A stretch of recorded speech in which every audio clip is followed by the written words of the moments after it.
ഞാൻ stage events നോക്കുന്നുള്ളതാണ്. അപ്പോൾ ചിലപ്പോൾ നമ്മുടെ സുഹൃത്തുക്കൾ അങ്ങോട്ട് ഇങ്ങോട്ട് ചീത്ത വിളിക്കുന്നല്ലാതെ അല്ലാതെ പേഴ്സണലി വിളിച്ചിരിക്കുന്നതല്ല. പിന്നെ ഞാൻ ഇങ്ങനെ പറയുന്നത് കേൾക്കുന്നു, വേറെ ആള് പറഞ്ഞു കൊടുക്കുന്നു.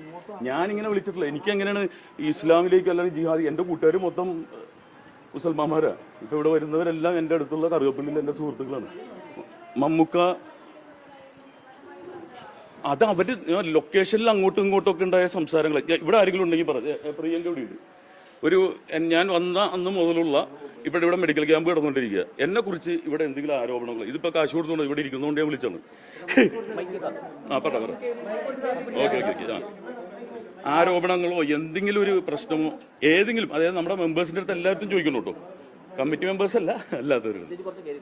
എനിക്കറിയില്ല, നിങ്ങൾക്ക് ഇപ്പൊ ഇത് ഞാൻ പറഞ്ഞു തരേണ്ട ആവശ്യമില്ല. നിങ്ങൾക്ക് മൊത്തത്തിൽ കൂട്ടിക്കഴിച്ച് അറിയാൻ പറ്റും. അമ്മയുടെ പരിപാടികളിൽ ഞാൻ സജീവമാണ്, പ്രവർത്തിക്കുന്നവനാണ്. ഇനി ഉയർന്ന് കയറി പോകുമോ? ഞാൻ വീട്ടിൽ നിന്ന്, അതായത് ഞാൻ പുറത്ത് സ്റ്റേജ് ഷോയും സിനിമയും ഈ കോമഡി പരിപാടിയൊക്കെ ചെയ്തിട്ട് കിട്ടുന്ന കാശ് കൊണ്ട് ഡീസൽ അടിച്ചിട്ടാണ് അമ്മയിൽ വന്ന് പ്രവർത്തനം നടത്തുന്നത്. അപ്പൊ എനിക്ക് ഇതിലൊരു സ്ഥാനം ആവശ്യമില്ല. കാരണം ഏത് സ്ഥാനത്തിരുന്നാലും നന്നായിട്ട് പണിയെടുക്കുക എന്നുള്ളതാണ്. അതിൻ്റെ ഒരു ചാരിറ്റബിൾ എൻ്റെ അമ്മമാരോടും അപ്പന്മാരോടുള്ള ഇവിടെയുള്ള സ്നേഹമുണ്ട്. ഉണ്ട് കുറെ അതായത് പുറത്തുനിന്നുള്ള കുറച്ച് പരിപാടികളും പണികളൊക്കെ എനിക്ക് വന്നിട്ടുണ്ട്. അത് ഞാൻ അങ്ങനെ തന്നെ വെച്ചിരിക്കുകയാണ്. അറിയില്ല, എനിക്കറിയില്ല. നല്ലൊരു ദിവസമായിരുന്നു. ഈ ക്യാമ്പിന് വേണ്ടി കുറെ നമ്മള്, അതായത് മല്ലിക ചേച്ചിനെ വിളിക്കുകയും അതുപോലെ തന്നെ സുരേഷ് ചേട്ടനെ വിളിച്ചിരുന്നു. സുരേഷ് ചേട്ടൻ അവിടെ നിന്ന് ഇപ്പൊ പ്രധാനമന്ത്രിയായിട്ട് ഓൺലൈനിൽ ഇരിക്കുന്നത് കൊണ്ടാണ് അദ്ദേഹത്തിന് വരാൻ പറ്റാഞ്ഞത്. അപ്പൊ നമ്മൾ ഇതിന്റെ പിന്നാലെ കഷ്ടപ്പെട്ട് ഓടുമ്പോൾ ഇന്ന് മനോഹരമായ ഒരു ദിവസം. എനിക്ക് ഇങ്ങനത്തെ വിവാദങ്ങളിലോ ഇതിലൊന്നും ഇഷ്ടമല്ലാത്ത ഒരാളാണ്, അറിയാവുന്നതാണ്. ഈ പൊളിറ്റിക്സിലും ഞാൻ നിൽക്കാത്ത ആളാണ്. അത് എന്റെ ശോഭ കെടുത്തി എന്ന് പറയാൻ പറ്റുള്ളൂ എനിക്ക്.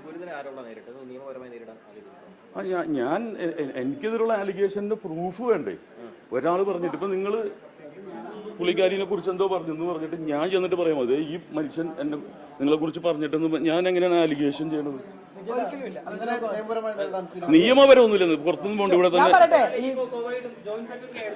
ഈ പറയുന്ന ആള് എന്റെ സഹോദരിയെ പോലെ എന്റെ സ്നേഹം. ഇപ്പൊ മാത്രമല്ല, ഇതിനു മുമ്പുള്ള കമ്മിറ്റിയിലൊക്കെ ഞങ്ങൾ ഒരുമിച്ചിരുന്നാണ്. ഇപ്പൊ മാത്രം ഇങ്ങനെ ഒരു ആരോപണം വന്നാണ്. 3 കമ്മിറ്റിയില്